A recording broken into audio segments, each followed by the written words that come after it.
Now that we're a year into the COVID-19 pandemic, we're beginning to have an understanding of the lasting, long-term effects the disease has.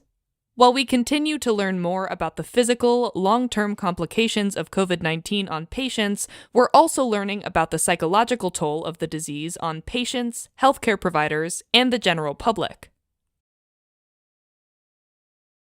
Neuropsychiatric symptoms appear to be common with COVID-19 patients. One recent study suggests COVID-19 patients have an increased chance of developing a new mental health illness within 90 days of diagnosis, compared to other illnesses such as influenza. Patients who were admitted into intensive care are particularly susceptible to developing mental health issues. For example, one study found up to 22% of patients who were admitted to a hospital for COVID-19 developed symptoms of anxiety or depression, and up to 38% of patients admitted to intensive care developed the same symptoms. Other psychological symptoms that patients may experience include confusion, insomnia, decreased memory retention, and poor concentration. Critically ill patients also appear to be susceptible to developing post-traumatic stress disorder or post-intensive care syndrome. Healthcare providers have been particularly at risk for psychological distress during the pandemic, particularly healthcare professionals who spend a significant amount of time in direct contact with patients, who have been quarantined, and those whose workplaces don't have sufficient personal protective equipment. Healthcare providers who face social stigma because of their profession, who don't receive sufficient time off, or who do not receive clear communication from superiors may also need extra psychological support. Studies of healthcare workers in both China and Italy reveal that almost 50% of healthcare workers experienced traumatic distress during the pandemic, up to 25% experienced depression, up to 20% experienced anxiety, and up to 8% experienced insomnia. In Canada, almost 50% of healthcare workers indicated they needed psychological support during the pandemic. Healthcare workers can decrease their likelihood of developing psychological distress by getting regular physical exercise, seeking psychotherapy services, talking with colleagues or support groups, or practicing meditation. Staff should keep an open dialogue with their managers on how they are coping with the pandemic, so managers can attempt to accommodate needs their staff have. Children may be disproportionately affected by the pandemic and social distancing efforts.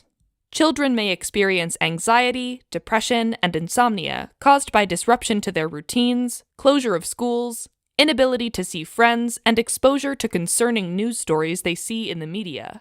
Many children are experiencing increased screen time to accommodate schools transitioning to virtual learning, as well as to stay connected with friends and family. Younger children have limited understanding of the pandemic and limited coping and communication skills. They may be unable to share their concerns and feelings to others. As a result, younger children may be more prone to defiant behaviors, or be more irritable, have decreased attention spans, and may experience developmental regression such as thumb-sucking or need for additional parental attention. Spending additional time with children, increasing affection, reducing exposure to media, refraining from pandemic discussions with others around children, and encouraging video chat with relatives are all potential strategies to help reduce pandemic stress in young children. Children who need to be quarantined are at significant risk of developing mental health issues. For example, research suggests quarantined children have up to a 30% chance of developing post-traumatic stress disorder. Quarantined children should have regular contact with their parents, be encouraged to continue their daily routine, and should have contact with a mental health professional if possible. Adolescents also will be disproportionately affected by social distancing efforts. Teenagers and young adults have high energy levels, increased desire for new experiences, are highly motivated to have social experiences, and crave social interaction with their peers, making it difficult for them to remain isolated. Adolescents may find social distancing efforts frustrating and boring, and increase feelings of isolation from their peers. If possible, parents should encourage teenagers to set regular video calls with friends and family, get daily exercise outside, avoid frequent or long naps, and encourage them to avoid screen time before bed. Engaging teenagers about their feelings will also help them cope and process any social isolation they may be feeling.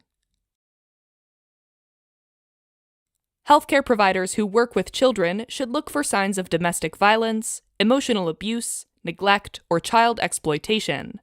That's because stressors on parents or guardians due to financial and social instability, fear of the COVID-19 virus, and boredom have increased domestic violence by over 300% in some areas. This vigilance is particularly important for children who have a history of mistreatment at home or who have existing mental health issues. Social distancing efforts further isolate at-risk children, and the increased parental contact from staying at home increases the likelihood for further abuse or conflict in the home. Healthcare providers should also be mindful of the increasing stress parents experience, particularly if they have young children. Changes in children's behaviors related to the pandemic may leave parents feeling inadequate as caregivers. Parents may benefit from healthcare providers using supportive language, suggesting support groups, or suggesting other strategies that may help them cope with the challenges of parenting during lockdowns based on their own experiences or experiences of those they know.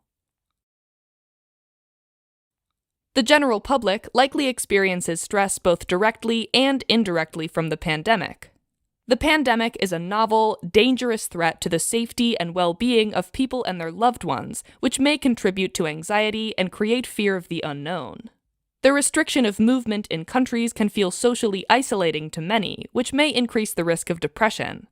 Many businesses have been disrupted or forced to permanently close, leaving workers temporarily unemployed or unsure if they will return to work at all, putting significant financial strain on them. Studies have described the impact on the mental health of the public. In China, 29% of adults surveyed experienced moderate to severe anxiety, and up to 17% experienced depression. Another survey indicated 36% of Americans felt the pandemic had a serious impact on their mental health. This general stress may be linked to worsening substance abuse or substance abuse relapse, with a survey from China revealing up to a 32% increase in alcohol consumed by individuals who drank regularly, and an almost 20% increase in individuals who previously abused alcohol relapsing to alcohol abuse. While social distancing is an important and effective strategy at slowing the transmission of COVID-19, it has a significant toll on the mental health of people. The general public should make extra efforts to stay connected with friends and family while still physically distancing, such as setting up regular video calls or having virtual game nights. If quarantining becomes necessary due to COVID-19 illness or exposure, it can help to have healthcare providers explain the purpose of quarantining and give suggestions on best practices for correct quarantining in order to improve adherence to quarantine guidelines. Quarantining should be communicated as voluntary but strongly encouraged, and emphasis should be placed on the need to keep others safe through quarantine efforts. Also encourage patients to lean on their social network to help them get household supplies and food. Ultimately, the best management of mental health problems caused by the pandemic will be to prevent further spread, such as by wearing a mask and getting a vaccine when it becomes available. In summary, the COVID-19 pandemic appears to be having a significant impact on the mental health of patients, healthcare providers, and the general public. Patients diagnosed with COVID-19 are at much higher risk of developing new mental health illnesses. Healthcare providers are facing challenging working conditions, with many of them experiencing distress. The general public also is experiencing decreased mental health due to direct and indirect impacts of the pandemic, with many people feeling their mental health has been severely impacted. Young children in particular are struggling with the changes to their routine, and teenagers may be disproportionately affected by social isolation.